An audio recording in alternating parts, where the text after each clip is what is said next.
여의도 사사건건 시간입니다. 신경민 전 더불어민주당 의원, 김영우 전 국민의힘 의원과 함께하겠습니다. 어서 오십시오. 네, 안녕하세요. 자, 이재명 후보가 오늘 부인 낙상으로 일정을 다 취소했다는데. 네, 아침에 급전으로 나왔습니다. 그러니까 평소 같으면 간호하고 있는 사진 이런 것도 나올 법한데 너무 조용해서요. 상황은 좀 알려져 있습니까? 전혀.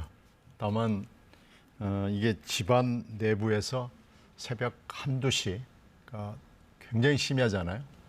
그래서 뭐 전혀 집안 내부 사람 이외에는 정확한 걸 알 수가 없는 거고요. 지금 여의도 안에서는 이 진상을 놓고 여러 가지 가십들이 왔다 갔다 하지만 진상은 사실 솔직히 얘기하면 아무도 모릅니다. 그러니까 부인을 대선 후보가 간호하고 있는 상황이니까 지극한 부인 사랑 뭐 이런 사진이 나올 법한데 안 나와요. 그러니까 그걸 놓고 지금 가십이 있는 거죠.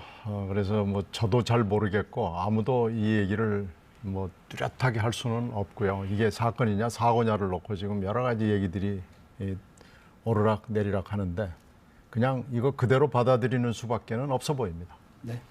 가십을 입에 올리지는 않겠습니다. 윤석열 후보는 내일부터 광주 방문할 걸로 예정이 돼 있죠. 그렇죠. 1박 2일 일정으로 이렇게 준비를 하고 있는데 굉장히 힘든 여정이 될 것 같아요. 지금 벌써부터 광주시장, 이용섭 시장이죠. 이번에는 정말 진정성 있는 사과를 해야 된다. 이렇게 공개적으로 이야기를 했고 또 5.18 관련 단체 대표들은 윤석열 후보가 오더라도 만나주지 않겠다. 이렇게 벌써 얘기를 하기 시작했어요. 그래서 이번에는 정말 윤석열 후보가 진정성 있게 이제 사과를 해야 될 텐데 그것이 어느 정도 호남 주민들에게 받아들여질지 이게 관심이고요. 그다음에 그 다음 날 둘째 날은 이제 그 김해 봉하마을을 또 방문하기로 했습니다. 그 일정만 놓고 봤을 때는 이재명 후보하고 그 공식적인 첫 일정이 똑같아요. 그런데 이제 윤석열 후보는 그 야권 후보로서 굉장히 그 마음고생을 할 겁니다. 그런데 이번 기회에 어떤 식으로 받아들여지든 간에 후보 입장에서는 정말 진정성 있게 제대로 사과를 하고 또 5.18 민주화 정신에 대해서 본인의 어떤 철학 이런 거를 제대로 잘 피력을 해야 되겠죠. 이건 정치인으로서 또 대한민국 국민으로서는 피할 수 없는 운명이지 않습니까? 숙명이죠. 조언을 좀 해주세요. 어떻게 해야 진정성이 받아들여지겠습니까? 지금 광주 단체들도 나눠져 있다고 그래요. 오지 마라, 와라. 근데 문제는 이제 와서 어떤 메시지를 누구한테 어떻게 주느냐라는 것이 굉장히 중요하겠죠. 이게 지금 실수를 인정하는 것이 좋고요. 두 가지로 나뉘지 않습니까? 지금 발언도 문제지만 개사과도 문제거든요. 어떻게 보면 두 번째 문제가 더 심각하다고 보는 사람들도 있고요. 그러니까 이건 역사 인식의 문제를 건드렸고 또 감정의 문제를 같이 건드렸기 때문에 정말로 이번에는 무릎 꿇고 엎어지고 잘못한 거 솔직하게 사과하고 이거 외에는 왕도가 없어 보입니다. 국민의힘이 어렵게 탄핵의 강을 건너왔는데 순식간에 1980년 뒤로 가버려서 빨리 좀 돌아왔으면 좋겠네요. 그렇죠. 이게 정치인의 한마디 굉장히 그 중요하지 않습니까? 그리고 아무리 본인이 무슨 좋은 취지나 의도가 있다고 하더라도 받아들여지는 입장에서 자기가 할 말을 한 번쯤 생각을 해봐야 되거든요. 그런 훈련은 아직 좀 역시 덜 됐겠죠. 이 정치 영역에 들어온 지 얼마 안 되다 보니까 그런 거에 앞으로 더 많은 신경을 써야 될 겁니다. 윤 후보는요. 네. 아마 광주에서의 행보는 호남뿐만 아니라 중도층도 많이 지켜보고 있을 것 같아요. 어떤 발언을 어떻게 내놓는지 한번 지켜보겠습니다. 자, 여야 지도부는 오늘 대선 주자 관련 수사 상황 놓고 발언 내놓았습니다. 들어보겠습니다. 검찰 출신 제1야당 후보가 민생형장보다 검찰 출석을 더 많이 하게 생겼습니다. 아마 이를 야당 후보 탄압으로 연출하려고 할 텐데 국민을 우습게 하는 구태 정치입니다. 윤 후보가 대장동 몸통과 싸우겠다고 했는데 거울 속에 자기 자신과 싸우는 것입니다. 윤석열의 적은 윤석열이라더니 윤적윤을 입증해 보이려는 것 같습니다. 제1야당 대선 후보를 흠집내기 위해서는 온갖 위법과 탈법도 서슴지 않으면서 정작 국민적 분노가 하늘을 찌르고 있는 이 대장동 이재명 게이트의 몸통 규명에는 전혀 의지를 보이지 않고 있습니다. 이러니 정치, 검찰, 정권의 충견이라고 하는 국민 비판을 받는 것입니다. 김 의원께 이렇게 좀 여쭤보겠습니다. 일단 공수처가 윤석열 후보에 대해 추가 입건을 어제 했고, 네. 근데 이 내용은 행정법원의 징계 무효소송 판결 내용을 지켜보고 입건을 했다 이렇게 밝혔거든요. 네. 이 사안은 어떻게 보세요? 좀 수사가 불가피하다고 보십니까? 그럼에도 불구하고 부적절했다 이렇게 보십니까? 이게 저 판사 사찰 문건 관련해서 그렇습니다. 뭐 직권남용죄로 이거 한 건데 지금 저는 그렇게 봅니다. 공수처가 지금 이제 윤석열 후보에 대해서 4가지 건에 대해서 지금 수사를 이제 하게 됐어요. 그런데 이것은 지금 이제 진영 논리가 부딪히는 이런 상황에서 진실을 밝혀져야 된다라는 원칙적인 얘기를 할 수는 있지만 이 야당 후보에 대해서 4번째 이렇게 그 또 수사를 하겠다고 나서는 공수처의 그 의도를 저는 잘 모르겠습니다. 물론 법적인 기관이니까 본인들이야 뭐 특별한 의도가 있겠어요?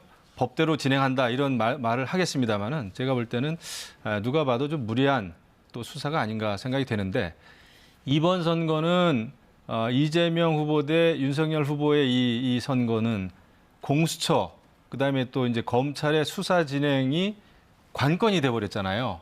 근데 이렇게 정말 강대강으로 부딪히는 상황에서 이 수사 기관의 행보에 따라서 선거 결과가 엄청나게 그 영향을 받을 수 있는 이런 상황 굉장히 비극이죠. 비극입니다. 이런 상황이 왜 이렇게까지 왔을까요? 저는 모르겠습니다. 제가 볼 때는 문재인 정부에서 검찰 개혁이라고 들고 나왔던 것이 공수처. 제가 보기엔 상당히 좀 이상한 그런 그 옥상옥에 수사기관을 만들어 놓고 그다음에 이제 이 공수처가 후보들을 수사하는 이런 그 상황까지 왔단 말이죠. 저는 정말 비정상적이라고 생각해요. 이번 선거는 아마 굉장히 수사와 관련되고 또 양쪽 후보들과 연관된 이런 싸움인데 이게 막장 전쟁으로 가지 않을까 굉장히 우려됩니다. 근데 이번 이 대선은 정말로 이상한 대선인 게 여러 가지 있는데 이 근원을 따지고 올라가면 여러 가지겠지만 결국은 후보 리스크입니다. 여야의 주요 후보 모두가 후보 리스크를 갖고 있고 이것이 사법 리스크로 연결이 되고 또 검찰이 하는 것을 보면은 제보 리스크라고까지 표현을 할 수 있어요. 이게 검찰이 지금 수사를 열심히 안 하는 상황이기 때문에 제보가 어떻게 나오느냐에 따라서 후보들의 운명이 바뀌는 상황이죠.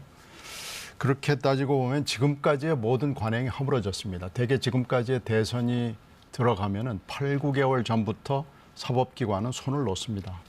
어떤 고소 고발이 들어와도 내후 외환 내지는 아주 굉장히 심각한 그런 것이 아니면은 그런 사안이 아니면은 수사를 아예 착수조차도 안 하고 그냥 넘어갔거든요. 그래서 이 쭉 대선 과정에 영향을 미치지 않겠다는 일대 결심을 하는 것이 지금까지 관행이었는데 이번에는 그게 깨졌고요. 이건 전적으로 후보 리스크에 문제가 있는 거고요.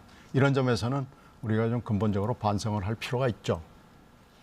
그럼 어떻게 해야 되나요? 수사를 멈추는 게 이제는 뭐 대책이 없는 것 같아요. 근데 뭐 좀 적은 사안에 대해서까지 막 뭘 전부 캐려고 하는 것은 힘들지만 이것만은 안 되겠다 하는 사안이 있거든요. 그런 것은 뭐 할 수밖에 없죠. 이제는 지금까지의 관행은 다 깨졌습니다.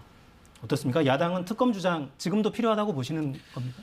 그 특검 얘기를 하고 있죠. 특히 윤석열 후보 쪽 또 당에서도 하고 있는데 사실은 딜레마예요. 그 특검이라는 게 물론 상설 특검법에 의해서 한다고 하더라도 60일 할 수 있고 또 30일 더 연기할 수 있거든요.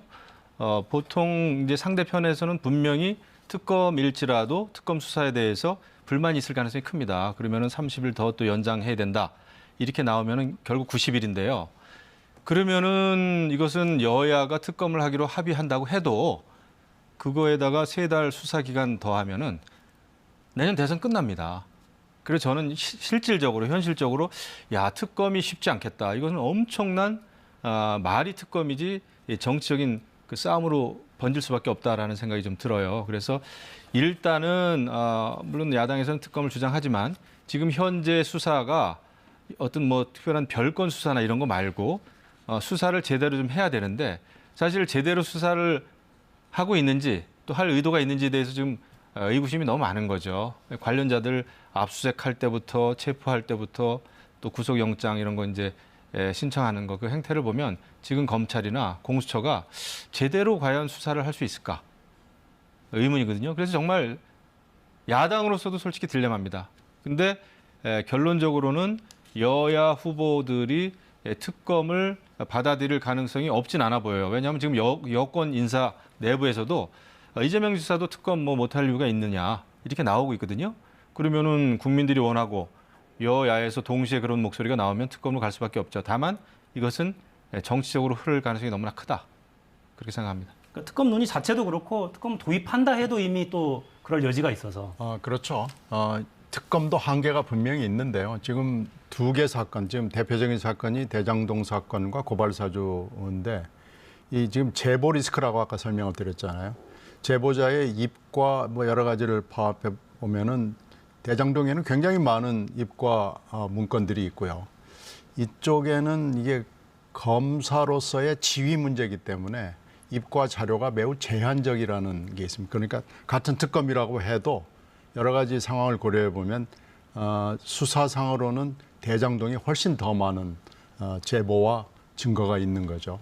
그렇게 따지고 보면 특검의 기회는 공평하지는 않죠. 물론 사건이 다르기 때문에 그렇겠지만 그래서 특검도 쉬워 보이지는 않습니다. 그렇습니다. 두 사건이 가지고 있는 그런 특성의 차이도 있고 또 대장동 사건은 또 국민적인 관심이 그만큼 큰 사건 아닙니까? 부동산이라는 문제, 주택의 문제. 그래서 이 두 가지 사건이 동일하진 않아요. 그리고 이 말씀하신 대로 대장동은 여러 사람의 또 입이 걸려 있는 문제입니다. 여러 사람들의 제보도 걸려 있지만은 그 당사자들의 어떤 그 뭐랄까요? 진술, 고백 이런 것도 굉장히 많죠. 그래서 두 가지 사건을 같은 기간 내에 한다는 게 굉장히 쉽지 않겠다라는 생각이 좀 드네요. 여야 모두에게 특검은 딜레마 상황을 던져주고 있다. 이런 데는 의견 일치하시는 것 같습니다. 이재명 후보의 최근 움직임을 좀 보면 프레임을 이렇게 좀 바꿔가고 싶어 하는 듯한 기류가 좀 있긴 합니다. 일하는 후보, 이젠 정책을 좀 이야기하자 이런 메시지를 계속 던지더라고요. 그렇죠. 1대1 회동하자 이러기도 하고. 이런 프레임에 근데 야당이 쉽게 이렇게 받아주는 것 같지는 않고요. 글쎄요, 야당이 그래 한번 하지 이렇게 할 것 같지는 않고요. 사실은 그런 야당의 반응, 대응까지도 염두에 두고 제안을 한 것이기 때문에 그 야당의 대응이 그렇게 뭐 깜짝 놀랄 일은 아니고요. 결국은 이건 성사되기는 쉽지 않다, 매우 어렵다 이렇게 보입니다. 특검처럼 성사되기 어려운. 이재명 후보야 그 파이터 기질도 있고 그다음에 성남시장 했죠, 경기도지사 했죠. 그러니까 여러 가지 본인이 아마 그런 그 1대1 토론이 됐든 이런 게 좀 자신감이 있을 거예요. 그리고 얼마나 달변입니까? 말을 잘하거든요. 저도 예전에 국정감사 경기도 좀 하고 이럴 때 보면 달변이에요. 순간적인 그 위기를 굉장히 모면을 잘 할 수 있는 달변입니다. 그에 비해서 윤석열 후보는 이제 검사 생활을 쭉 해온 그러니까 정치 영역에서는 아직은 훈련이 되지 않았기 때문에 굳이 뭐 1대1 그 토론을 해가지고 득될 게 없다고 생각할 겁니다. 그리고 지금 진정성 있는 제의라고 아마 받아들이지 않을 거예요. 저는 성사되기 어렵다고 봐요. 네. 파이터 기질 달변 이야기하셨는데 이재명 후보가 약간 달라졌습니다. 영상 보시죠.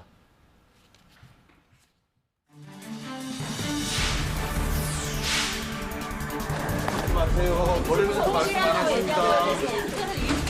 그래서 어디로 가요? 밑으로 가겠습니다.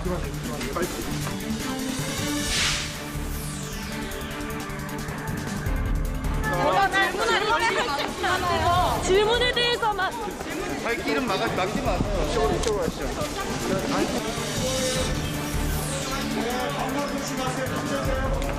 부모님 아까 차별금지법에 대해서 입장하고 마지막 일정인데 그동안 2030 세대 만나면서 좀 어떤 느낌 드셨는지 그 세대 앞에 질문하고 나와주세요.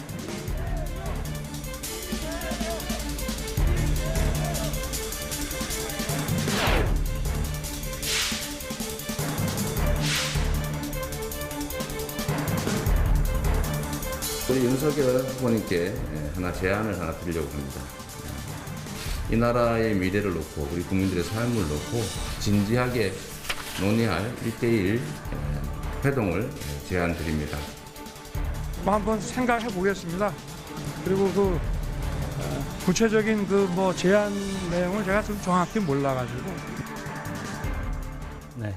1대1 회동 이야기는 저희가 앞서 조금 했으니까 저 무건의 의미는 어떻게 받아들여야 될까요? 아이, 몸 조심해야죠. 지금 그건 피차 마찬가지 아닙니까? 떨어지는 낙엽도 지금 피해가는 심정인데 항상 보면은 브리핑에서 사고가 나는 게 아니고 일문일답. 그러니까 이 언론계 은어로는 그걸 백브리핑이라고 얘기를 하는데 공식 브리핑 끝나고 나서 자유롭게 일문일답을 하는 과정에서 항상 사고가 납니다. 지금까지도 그래왔고 앞으로도 그럴 것이기 때문에 저건 뭐 굉장히 몸조심해야 할 거고 지금 사실은 훨씬 전부터 몸조심을 해야 되는데 이 두 후보가 다 그런 경험에 있어서 하나는 자신감이 있거나 아니면 하나는 너무 조심하는 측면이 좀 없어가지고 함부로 말이 나왔던 측면이 있어가지고 앞으로 더 이렇게 될 겁니다. 아마 당 지도부에서 좀 조심하라는 뭐 메시지가 갔을 수도 있겠네요. 상하, 좌우, 전후 다 해서 다 지금 뭐 되게 그런 압력이 들어가죠. 알겠습니다. 근데 1대1 회동 제안은 그런 생각도 들어요. 그러니까 여당 입장에서는 받아도 좋고 안 받으면 더 좋고. 그러니까 받으면 뭐 토론은 내가 압도할 수 있다 이런 자신감이 있어 보이니까. 근데 안 받으면 피해 다니지 않냐 이렇게 이야기할 수도 있을 것 같거든요. 네. 근데 뭐 말씀드렸다시피 진정성 있는 그 제안이라고 생각을 안 하는 것 같고 그다음에 이게 모르겠습니다. 제대로 하려면은 이제 이 토론 어떤 주제를 놓고 어떻게 하겠다. 예전에는 이제 사전 접촉 이런 걸 좀 많이 했죠. 근데 이제 그런 거를 할 분위기가 지금 전혀 아니고 결국은 상대 후보의 약점이나 흠결에 대해서 여러 가지 또 정책에 대해서 이제 물어뜯는 이런 식으로 이제 갈 거기 때문에 아마 받아들이기 어려울 겁니다. 그거 말고도 뭐 정해진 또 토론이 좀 많이 있기 때문에요. 그거보다는 이제 내부 단속을 잘 하고 그다음에 이제 이재명 후보도 지금 이제 과묵한 모습을 오랜만에 봅니다만은 굉장히 이제 조심하겠죠. 근데 성격이 또 있는데 언제까지 이렇게 침묵을 지킬지는 제가 두고 보겠습니다. 이번에 양당이 그 내부 경선을 치르는 과정에서 토론을 10번 이상 했거든요. 짧은 기간에. 민주당 경우에는 예비 경선까지 포함하면 17번을 했습니다. 국민의힘도 16번인가 그랬던 것 같아요. 그러니까 아주 짧은 기간에 압축적으로 한 건 국민의힘이 더 압축적으로 했을 거예요. 그냥 일주일 내 일정이 거의 TV 토론 전국을 돌아다니면서 했기 때문에 아마 이번에 특징 중에 하나는 코로나도 있지만은 아마 전국을 돌아다니면서 이제 2인 후보가 할지 4인 후보가 할지 그건 이제 룰을 어떻게 정하느냐에 따라 다르겠지만요. 엄청나게 많은 토론을 할 겁니다. 이번에 아마 토론 대선이 된다고 봐도 과언이 아니죠. 네. 근데 이 제안한 내용을 자세히 보니까 토론이 아니라 회동을 제안한 거네요. 그렇죠. 만나서 이야기 좀 합시다. 정확하게는 회동이죠. 네. 정책 토론하자 이게 아니라 만나서 이야기를 좀 합시다 한데 이건 역시 받기는 어렵지 않겠느냐. 정책 이야기를 잠깐 좀 해볼까요? 지금 재난지원금 어떻게 할 거냐 이걸 가지고 당정 간에도 그러니까 여당과 정부 사이에도 여야 간에도 약간 좀 의견 차이가 좀 있죠. 그러니까 이재명 후보는 보시는 것처럼 나라 국간이 꽉꽉 채워지고 있다. 초과 세수가 40조 원에 달한다라고 주장하고 있고 윤석열 후보는 소상공인에게 집중해서 48조 원을 좀 두텁게 지원하자. 이렇게 이야기를 하고 있고 안철수 후보는 싸잡아 그냥 비판을 합니다. 전의 전쟁이다. 이건 어떻게 보세요? 그러니까 근데 국민 여론이 지금은 포괄적인 그러니까 보편적인 재난지원금을 원하는 기류는 아닙니다. 여론조사를 해보면. 이 상황은 좀 어떻게 보고 계십니까? 여당 안에서 이 논의가 있었는데 이게 지금 뭐 경선 후보들이 이제 후보로 결정이 되면서 이게 여야의 논쟁으로 갔어요. 여당 안에서도 전면적으로 하느냐, 전면 지원이냐 아니면 선택과 집중을 해서 선별 지원을 하느냐라는 거 가지고 후보들 간에 싸워왔거든요. 근데 이게 이재명 후보가 공식 후보가 되면서 전면적인 것은 지금 여당이 받아오고 선별을 야당이 받아가고 지금 이런 형국이 됐는데요. 두 가지 다 문제는 돈을 확보해 놓고 얘기를 해야 됩니다. 근데 지금은 다 마찬가지예요. 돈을 확보하지 않은 상태에서 일단 뭐 해보자 해서 선별은 크게 불려놔서 전면적인 지원하고 거의 비슷한 액수를 지금 내놓은 거 아니겠어요? 50조라는 돈은 전면 지원을 100만 원씩 해야 되는 할 수 있는 돈에 해당하거든요. 그러니까 그런 점으로 봤을 때는 먼저 전면이냐 선별이냐를 따지기 전에 국감부터 좀 살펴보고 하는 것이 맞죠. 재정부터 살펴야 한다라는 의견이시고. 제가 봐도 사실 여야가 돈을 풀자는 데 대해서는 생각이 같은 것 같아요. 40조 이상씩 지금 풀자는 건데 돈을 그 풀린 돈을 그러니까 어떻게 어디에 쓰자라고 하는 데 대해서는 차이가 있죠. 그건 또 철학적인 차이도 있는 거고요. 또 우리나라의 그 재정 상태를 바라보는 아주 상이한 두 시각이 지금 부딪히는 건데 이재명 후보는 곳간이 지금 가득 찼다고 생각을 하는 거죠. 근데 어느 곳간을 이야기하는지 모르겠어요. 어느 곳간을 들여다보면 이렇게 곳간이 찼는지 사실 세수가 지금 남는 게 아니고 올해 사실 세입에 대해서 올 초에 그 재정 당국에서 그 계산을 조금 덜 들어오는 걸로 계산을 했는데 그거보다는 많이 들어온다는 뜻입니다. 지금 남는 돈이 쓸 수 있는 여분의 돈이 있는 게 아니에요. 근데 그거에 대해서 이재명 후보가 마치 지금 쓸 수 있는 그 여분의 돈이 있는 것처럼 곳간이 꽉 찼다 그러고 거기에 대해서 뭐 홍남기 그 부총리에 대해서도 그렇고 또 김부겸 총리에 대해서도 그렇고 굉장히 지금 다그치지 않습니까? 본인은 급하죠. 내년 3월에 대선을 치러야 되니까 후보의 입장이니까. 그럼에도 불구하고 돈을 어떻게 그 피해를 가장 많이 본 계층에게 쓰느냐 이게 중요하다. 그래서 이제 야권에서는 윤석열 후보는 그 얘기죠. 돈을 쓰더라도 피해를 많이 본 계층, 소상공인, 자영업자한테 이걸 써야지 모든 국민에게 똑같이 나눠주는 돈은 그거는 포퓰리즘이다. 이런 얘기죠. 그러니까 논의할 여지는 있는 것 같아요, 이거는. 그러니까 코로나로 모두가 힘든 경제 여건이기 때문에 일단 초과세수가 들어오는 것만큼은 팩트고 그걸로 곳간이 가득 찼다고 표현할 수 있는지는 잘 모르겠습니다만. 그건 자세히 들여다봐야 되는데 여기서 지금 아무도 얘기하지 않는 정치적 팩터가 하나 있습니다. 그것은 홍남기 부총리가 예전에 홍남기 부총리가 아닙니다. 이제 홍남기 부총리는 다음 정치적 단계를 생각하고 있거든요. 그래서 그렇게 알겠습니다. 그렇게 하겠습니다. 이럴 홍남기 부총리가 지금 아닙니다. 홍남기 부총리는 지금 다음 정치적 행보가 사실은 뭐 거의 결정돼 있다고 봐야 되거든요. 그분 어디 출마하십니까? 뭐 그럴 공산이 큽니다. 어렵겠는데 그러면요. 어딘가요? 원래 고향은 강원도입니다. 알겠습니다. 홍남기 부총리의 정치 행보라는 예상치 못한 팩터가 갑자기 들어왔어요. 네, 봐야겠네요. 정당 지지율 그래픽을 한번 볼까요? 물론 컨벤션 효과가 반영이 크게 됐겠습니다만 근데 문제는 그냥 이번 주 한 2주 컨벤션 효과가 아니라 추세처럼 보인다는 데 있는 것 같아요. 여당 입장에서는. 야당 입장에서는 뭔가 흐름을 탔다라고 해석할 수도 있을 것 같고 정권 교체 여론은 지속적으로 과반이고 정당 지지율도 계속해서 벌어지고 있습니다. 이 상황은 어떻게 보십니까? 심각하죠. 지금 국민의힘도 뭐 컨벤션 효과를 누리고 있는 것은 분명합니다만은 지금 정리를 해야 되거든요. 선대위를 깔끔하고 아주 아름답게 해야 되는 숙제가 지금 남아 있죠. 그런데 이제 민주당 경우에는 그걸 아름답게 해결하지 못하는 게 이제 있었잖아요. 그건 옳으냐 그르냐의 문제였어요. 그래서 국민의힘은 후보를 좋아하냐 싫어하냐의 문제였고 뭐가 더 중하고 뭐가 더 영향력이 큰지는 선뜻 결론을 내리기는 어렵습니다만은 이 차원이 다른 단일화의 문제에 직면하고 있습니다. 그래서 이 추세가 계속 간다는 것은 민주당으로서 절대 유리한 건 아닙니다. 이것을 이 추세를 그대로 용인한다고 그러면은 굉장히 어렵죠. 그런데 이제 하나 문제는 국민의힘이 아름답게 단일화를 이룰 수가 있느냐. 그건 원팀이 될 수 있느냐. 네, 그건 이제 원팀이 될 수 있느냐. 이건 좀 앞으로 좀 몇 주 두고 봐야 되기 때문에 약간의 변수는 있다고 봅니다.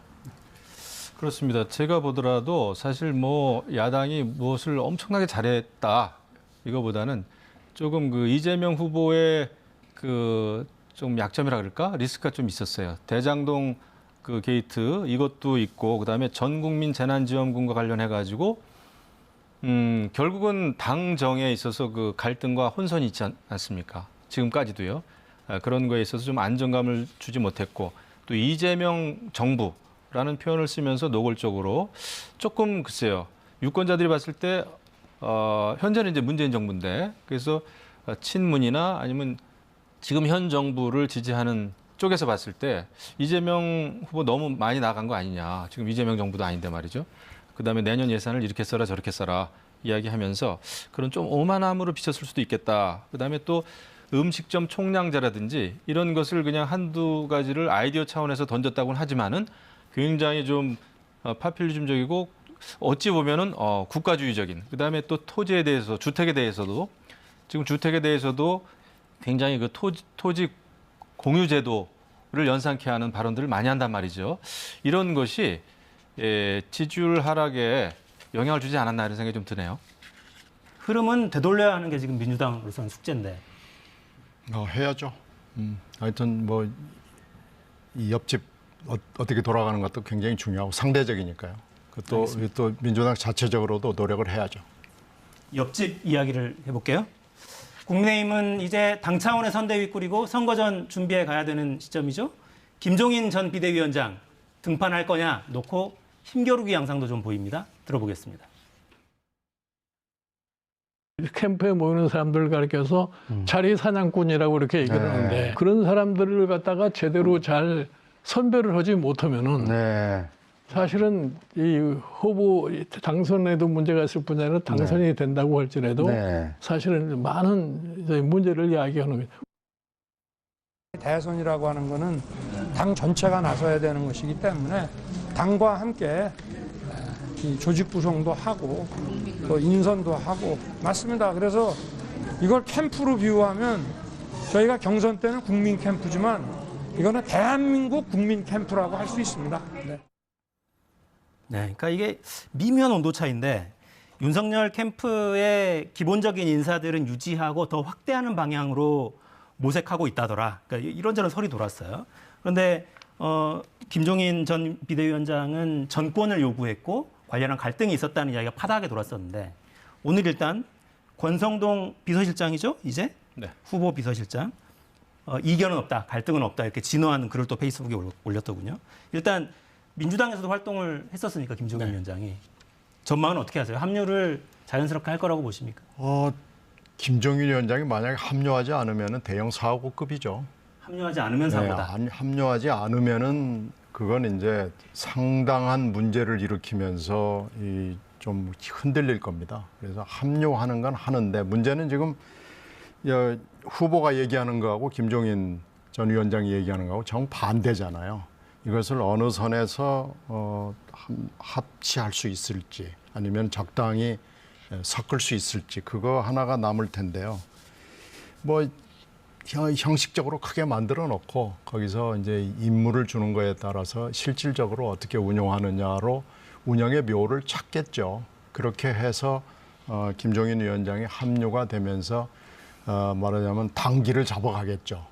뭐 그런 식으로 해서 무마를 하면은 잘 굴러갈 수 있는 거고 그렇지 않으면은 아마 굉장히 큰 혼선을 겪으면서 이 국민의힘 당이 또 표류할 가능성이 있습니다. 근데 출연하신 민주당 쪽 패널들은 대부분 비슷하게 이야기를 하고 있어요. 굉장히 힘들 거다.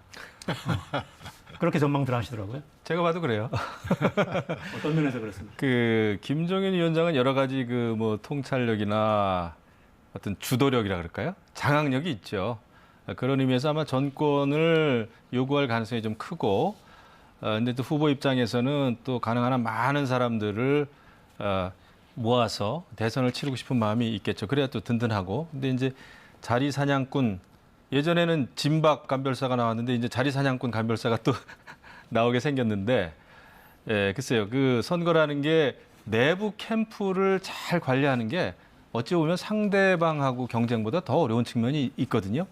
그래서 이제 선대위를 잘 꾸려야 되는데 어쨌거나 대선이니만큼 많은 다양한 목소리를 내는 사람들을 아우르는, 그러면서도 상징적인 자리는 상당히 좀 개혁적이고 또 그 중도를 흡인할 수 있는 그런 인물들이 잘 일을 해나가는 게 좋겠죠. 정말 이거 자리 싸움처럼 비치면 안 된다 이런 생각하고, 김종인 위원장이 만약에 위원장을 총괄 선대위원장인가요? 그걸 맡게 되면은 제가 볼 때 아마 상당 부분은 언론에서는 이재명 대 김종인의 그 게임으로도 많이 흘러갈 겁니다. 그 정도로 이슈를 주도하거든요. 그러니까 당내 경선이 끝나고 후보가 확정이 됐는데 후보의 시간이어야 될 것 같은데 이상하게 김종인의 시간으로 흘러가는 것 같습니다. 이 문제 마지막으로 좀 짚어볼까요? 2030 당원들이 많이 가입했다가 탈당 러시가 있었다. 이 규모가 얼마나 되느냐 이걸 가지고 지도부 내부에 국민의힘 지도부 논란이 좀 있었어요. 짧게 좀 들어보겠습니다. 이번에도 탈당이 많다고 보도가 나오길래 제가 오늘 방송국 오기 전에 확인을 해봤거든요.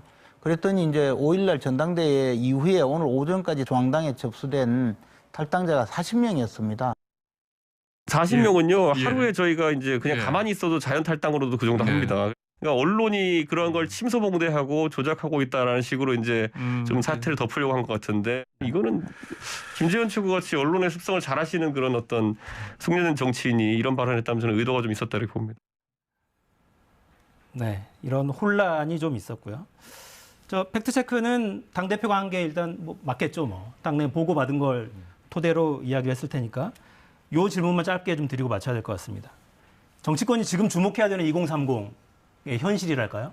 어떤 걸 좀 담아야 2030의 몇 표가 문제가 아니라 2030이 정치를 다시 주목하고 정당을 지지하고 후보와 같이 축제로 선거를 치를 수 있겠습니까? 만나고 다니는 것은 그렇게 큰 도움이 되지 않을 겁니다. 단순한 만남으로. 네, 그 정도로는 안 되고요. 집 문제하고 직업 문제, 그러니까 그 결혼 문제를 해결할 수 있도록 일과 집과 아이 문제를 해결을 하는 굉장히 현실적인, 실질적인 제안을 이번 공약에 담아야 될 겁니다. 그리고 실현하겠다는 담보까지도 해줘야지. 그렇지 않으면 2030들이 마음의 문을 열지 않을 겁니다. 구체적인 삶이 담긴 공약을 내놔야 된다. 그렇죠. 지금 뭐 탈당 규모 가지고 이제 당대표하고 최고위원 간에 저런 언쟁을 하는 건 참 보기가 좀 안 좋은데, 그 전 세대가 물론 중요합니다만은 지금 2030 세대가 체감하고 있는 그 절망이 있잖아요.